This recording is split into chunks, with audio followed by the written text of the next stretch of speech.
Salut la gang de Sciences de 3, bienvenue à ce cours qui porte sur la cellule.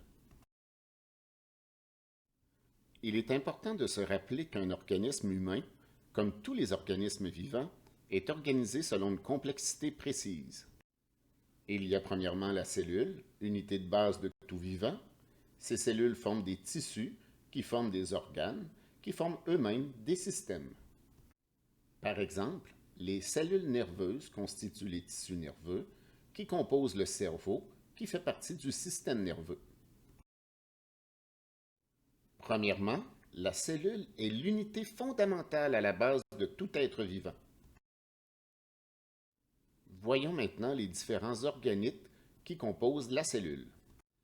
Premièrement, la membrane cellulaire, qui est en réalité la frontière et la douane. En fait, la membrane cellulaire protège et délimite la cellule. Aussi, elle contrôle les échanges avec l'extérieur. Des substances entrent et d'autres sortent. Voyons maintenant le noyau, qui est en réalité le centre de contrôle. Le noyau contrôle l'activité de la cellule, il contient l'ADN et finalement, il est responsable de la division cellulaire. Maintenant, le cytoplasme, qui est le milieu interne. Le cytoplasme transporte les substances à l'intérieur de la cellule. C'est un milieu aqueux où la plupart des activités cellulaires ont lieu. Un milieu aqueux à 85% d'eau, mais plus visqueux que l'eau. Voyons finalement les mitochondries, qui sont les centrales énergétiques. En fait, la mitochondrie est l'endroit où se fait la respiration cellulaire. Les mitochondries forment de l'ATP, source d'énergie de la cellule. L'équation chimique de la respiration cellulaire est la suivante. Nous avons le sucre et l'oxygène qui sont les intrants, le dioxyde de carbone, l'eau et finalement l'ATP qui sont les extrants. Il faut savoir que toutes les cellules du corps sont regroupées en deux catégories. Il y a les cellules somatiques, qui sont toutes les cellules du corps autres que sexuelles, et les cellules reproductrices, qui sont les cellules sexuelles appelées aussi gamètes. Voyons les cellules somatiques. Le noyau des cellules somatiques possède 46 chromosomes chez l'humain. Leurs divisions cellulaires se font par mitose. Il y a par exemple les cellules rénales, musculaires, osseuses, cardiaques, nerveuses, pulmonaires, hépatiques, et j'en passe. Voyons maintenant les cellules reproductrices. Le noyau des cellules reproductrices possède 23 chromosomes chez l'humain. En fait, ce sont les cellules sexuelles, appelées aussi gamètes.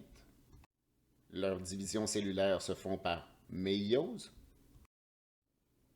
Il y a les spermatozoïdes et les ovules. La division cellulaire est un processus qui permet à une cellule mère de produire de nouvelles cellules.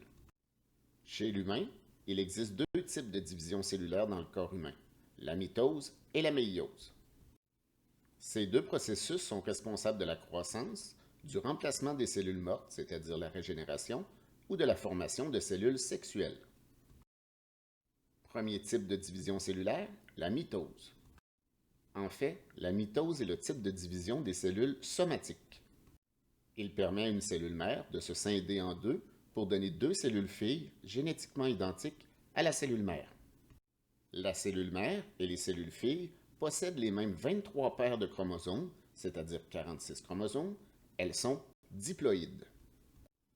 La mitose a deux principales fonctions chez l'humain, la croissance et la régénération. Après la réplication de l'ADN, la mitose produit deux cellules diploïdes identiques à la cellule mère. Une cellule diploïde est une cellule qui comporte deux homologues de chaque chromosome. Deuxième type de division cellulaire, la méiose. La méiose a pour principale fonction la reproduction sexuée.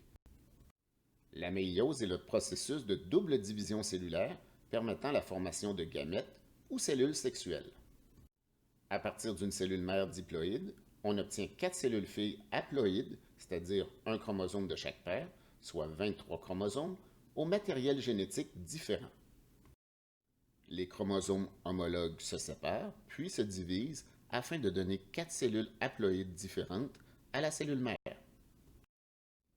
Une cellule haploïde est une cellule qui ne comporte qu'un seul exemplaire de chaque chromosome. Voici la cellule en résumé. Il faut connaître les principaux organites de la cellule, les intrants et les extrants de l'équation chimique de la respiration cellulaire et les deux types de division cellulaire.